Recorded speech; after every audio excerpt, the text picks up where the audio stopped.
Carrie, you need to come out here and talk to your dog. She's got some questions. Sage? Yes. Oh, okay. I'll be right out. Hold on.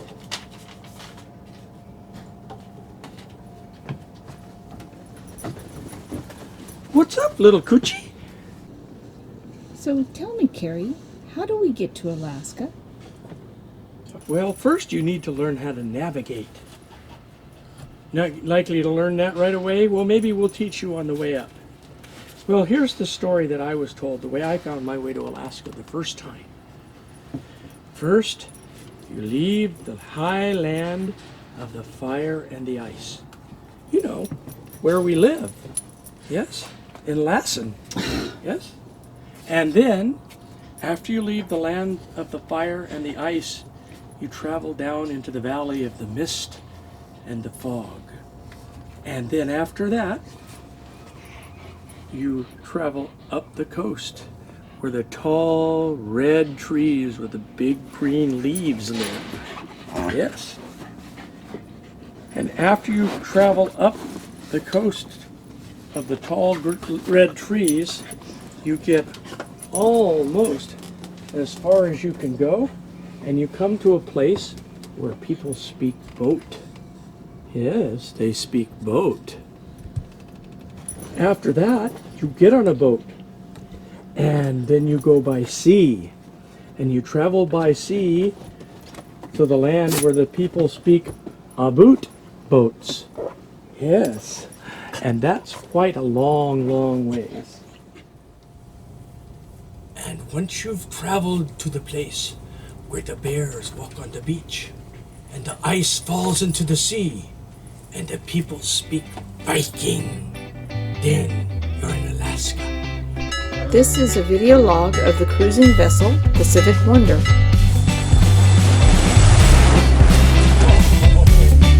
Look at that. We're Carrie, Diane, and Sage. We're headed back to Alaska, and you're coming along.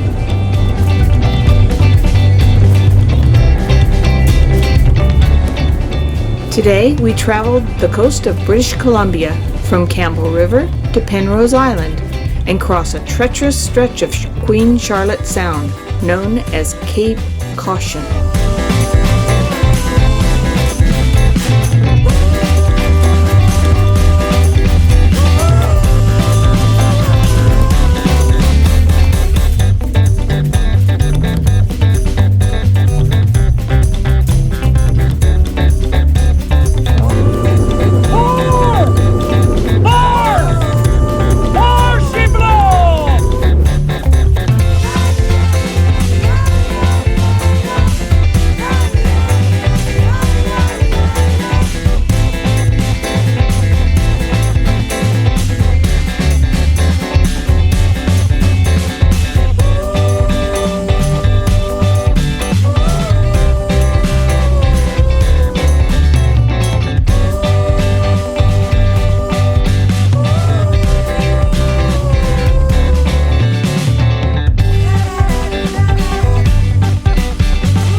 We ducked in off of Johnstone Strait into this nice little cove. We did see more narrows this morning at about 10 minutes after slack, and then we were looking at it and we didn't think we could make race passage or current passage, whichever one you're calling it. Race passage is in the ports and passes. We didn't think we could make that without it being full force tide and 25 knots of wind on the nose and being just absolutely ugly. So we said, we've done that before, we're gonna duck in here. So we're docked here at Port Neville. We've never seen this dock empty, so we took advantage of it. We stopped short of Port Harvey to do this, and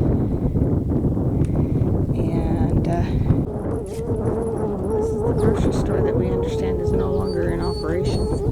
It used to be a post office. Yeah. And there was a little old man that lived there, and he was brought here by his father, and he lived his entire life here. It was a homestead, and they operated this post office, and this was a big logging camp farther upstream here, and this was a viable community. Yeah. And they actually had mail delivery here. Yeah. But I think about 15 years ago, he closed the store because he couldn't handle it anymore. The government wasn't gonna... Anyway, this is still a government wharf. I just read it here. But the store is closed, and I don't see any other activity. It looks like there's some property here, though. Yeah. But Somebody owns a house here. But we've heard stories from lots of other cruisers that have stopped here, and so we're stopped here. And, you know, they used to stop here when he was still alive and still living here, but he's passed on. But quite a few grizzly bear stories from right here on that lawn and on this wharf. And one of the stories was he was out on this wharf and the bear held him at bay, he couldn't get back off. And another one was he had a skiff. It was a cruiser out here that rode ashore in a skiff and went for a hike, and when he came back, the bear had torn his skiff to pieces, and he couldn't get back out to the boat. He had to swim out to the boat, and it's pretty cold. And obviously there's some logging still going on here.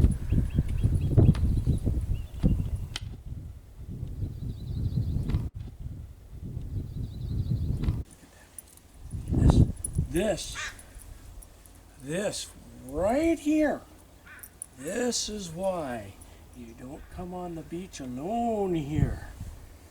The grizzlies are made of iron. They're like steel.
Good morning.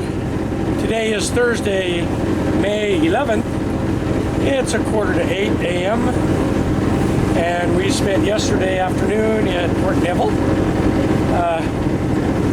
Not because of any other reason than it would have been too long of a run all the way to Port McNeill. It would have made a long day. And so there was a little bit of northwest breeze about noon. And we said, well, we'll just go into Port Neville and see if the dock was empty. yeah, we've always been in there, and the dock's always been occupied. So I guess we're early enough in the year there was nobody there. Yay! Oh, yay! So we tied up to the dock and visited the little the old store and post office that's been closed for years because Ollie or Oli, I don't know. He passed away. His wife ran it for a little while until about 2010. About the time we bought Pacific Wonder, she closed up the store, and so we've never been able to visit it. But we heard good things about it. Anyway, and it made an opportunity for Sage to get off the boat on the dock. And so we went up there and looked around. And it was very interesting. The history of this place is quite rich. You can see in the captions that we posted here and some of the little display that they've got up here. It's quite rich. And then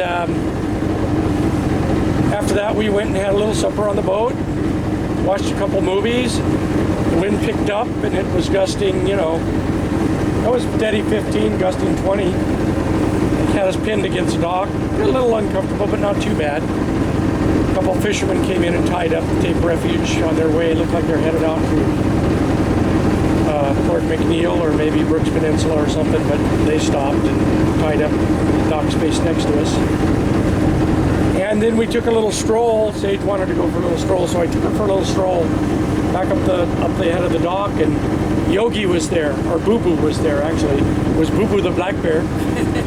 So we went up and got some good video of that. I didn't get any of it, but I did. I actually did a little stalk on this bear and snuck up quite close to him. But I didn't have the tripod on the camera. My mistake. So it's a little bit shaky, but there's some close-up here of him. But yeah, I bumped the steering wheel, so you need to. Get back on course and turn it off. There we go. Get back on course. Okay. Now, I bumped the steering wheel. So anyway, trying to look into the sun here. It's very bright. So anyway, that was pretty fun. We watched a Beary. They have a little garden area there at the homestead that somebody still tends, and he did a pretty good job of raiding their garden. So that's what you're seeing here. That's what you're seeing here is an industrious little black bear, and he's pretty old. He's not too little either. He's probably about 250 pounds, I'd say, maybe 300. Pretty good sized black bear, but he looked pretty old in the face. And so he's in good shape because he's been raiding their garden. And so he's digging up all the old potatoes and onions and everything else that's left from the winter. Getting quite gorged on them. Or maybe a few daffodils. Anyway, we're toddling up towards Port McNeill on the forever ebbing Johnstone Strait tide. And we're making, I guess, 7 knots, which is pretty good here. 6.5? 6.5 now. It's pretty good with the motor running, but it's not our favorite, with the motor running. But there's a promise of southerly wind later in the day here, so we'll see. Maybe we'll get to sail into Port McNeill, maybe not. But it's time to make progress. We calculated at a 30 mile per day average, we have, 18 travel days left? Yeah.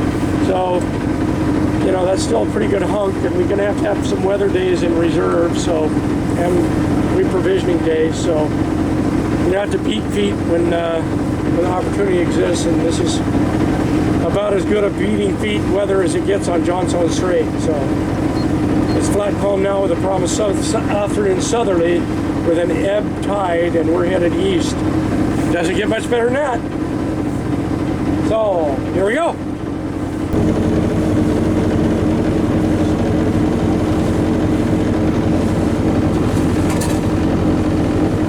So it departed China on April 12th. I'm sorry, what? It departed China on April 12th. So it left China, according to our AIS, this ship left China on April 12th. My guess is it went to either Nanaimo or Ladysmith.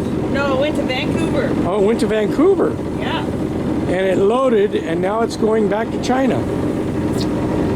So I don't know what it's carrying. My guess is wood pulp because it's pretty high in the water. Yeah. It's probably a a coal ship or something, but it's a bunker ship, that's for sure. Cormorant Island, Alert Bay.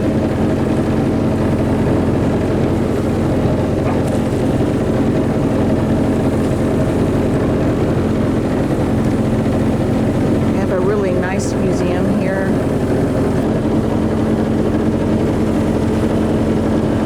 This is the cemetery on Cormorant Island. Okay, we just passed the north end of Malcolm Island, west end of Malcolm Island, and we've got hardly any breeze. It's like 8 maybe, and we deployed the drifter and we shut the engine off, and we're drifting towards the Walker Group, and it's glorious. And we're making 4.5 over ground. How about that? And not killing any dinosaurs. Nice. Nice.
through in the Walker Group. We're anchored here tonight.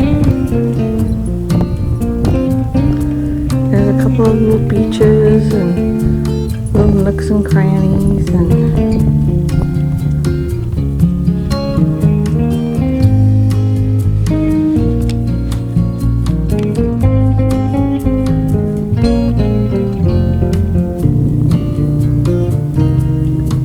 I think Carrie said we're in 10 feet of water or 12 feet of water or something like that. Leaving the walker group this morning when we came out of the narrow channel, we were greeted with the princess! The crown princess. And behind door number 2, no offense to anybody traveling this way, but I think you're better off flying to Alaska and spending your time with some local guides in a nice hotel. You'll see more of Alaska that way.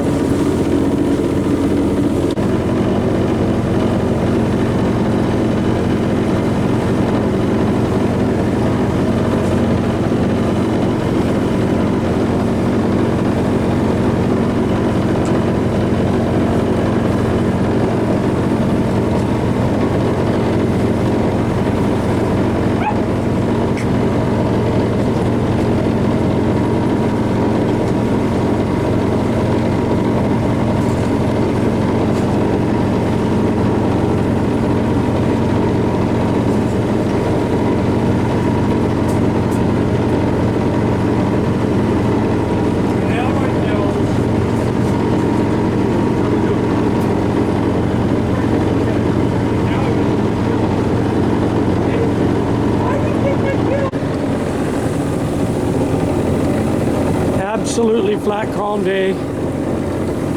We're here at the mouth of Queen Charlotte Sound. We just transited and exited Queen Charlotte Strait by the Storm Islands. This is looking south towards Cape Scott and the Brooks Peninsula, and that's looking back towards that uninhabited area west of Port Hardy. Yeah, those are the Storm Islands, and then the mainland is over here. So you're quite out in the middle of the ocean here, the real ocean. Queen Charlotte Sound, just north of the Pacific, just south of the Gulf of Alaska, quite a long ways. And it's a very nice flat day. And we're headed for the Cape, which is right there in Calvert Island, which is right there about 3 hours distance. No wind, it's a motoring day. We have 2 knots of wind. But we've got this fair weather, so we don't want to try and play with it. We just want to beat feet. We're having a little bit of trouble with I believe a thermostat. The engine's running a little colder than normal, so I believe we have a thermostat that's not opening all the way, and we'll deal with that further up the line, but keep a close eye on it and make sure that nothing's happening. Just us and this guy right here. Nobody else inside.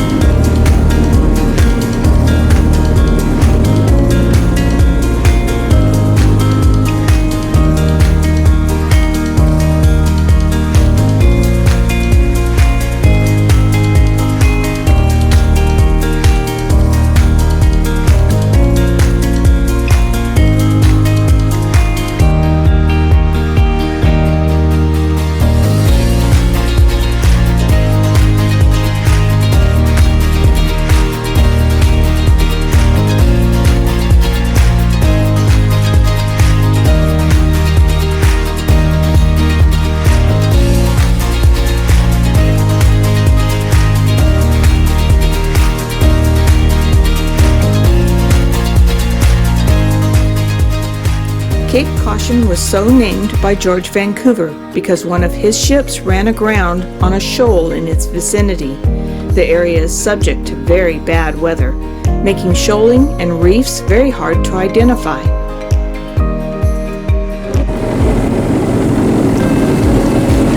Well, there you have it.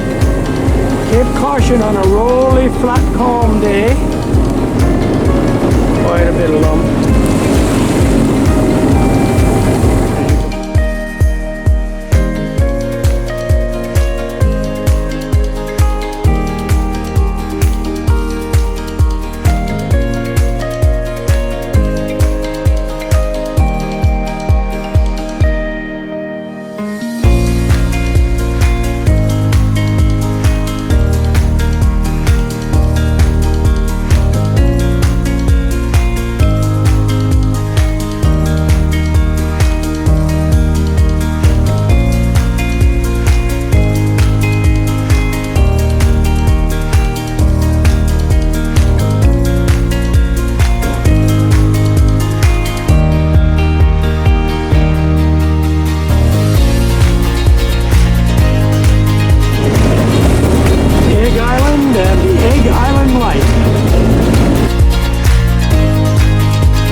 Well, good afternoon. We're here in Fury Cove on Penrose Island after another relatively... It was a pretty calm crossing compared to what it could have been. Let's see, what was the word? I was going to use it and then I got toilet mouth.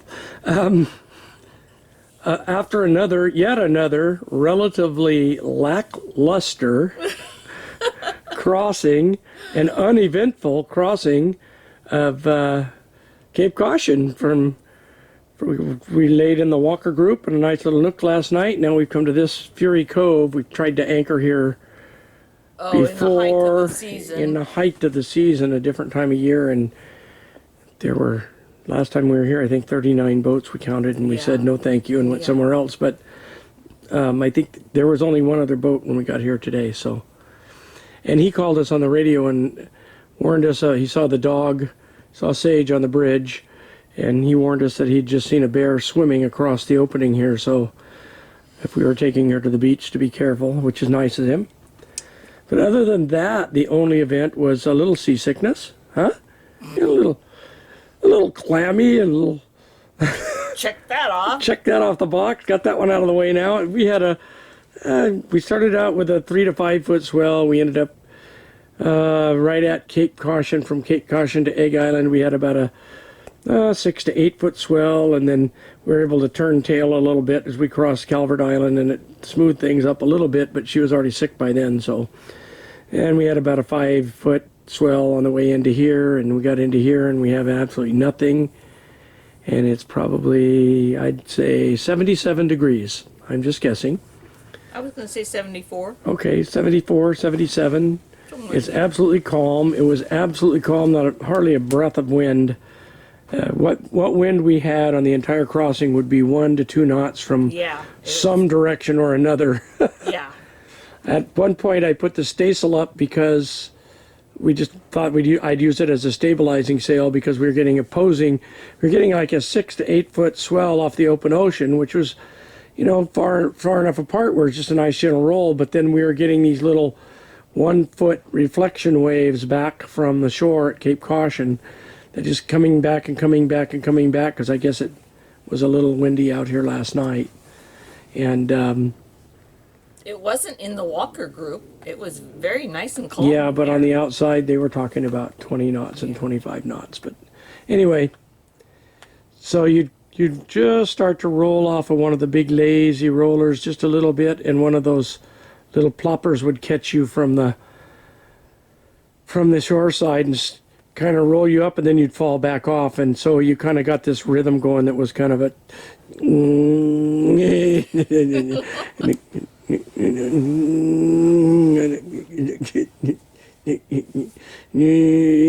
about that time, Diane headed for the head. It's amazing what a little sugar water will do for you.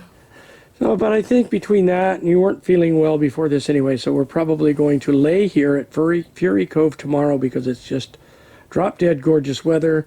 We've been poking it pretty hard here. We have. So we're going to take a day off, and we're going to take a weather day. We'll call it a sick day because the temperature's over 75 and it's flat calm. And we have white sand beaches. So we're going to call tomorrow Hawaii Day. Tomorrow is Aloha Sunday. So we're taking Aloha Sunday off. And yeah, it's a beautiful place. And it's a room with a view. You know, got this nice white sand spit connecting the little isthmus here to the mainland. And then you've got this view out the front window here. A window to look out at the breakers and Breaker Pass.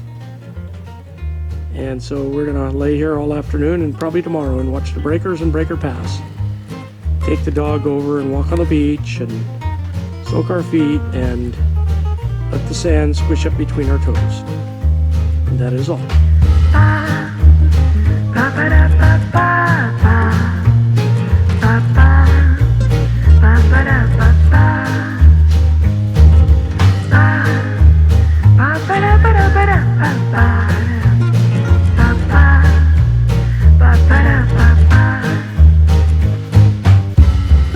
The fellow cruiser that warned us about the bear wasn't kidding. This young grizzly owned the beach and had it all to himself for our Hawaii Day.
Until next time.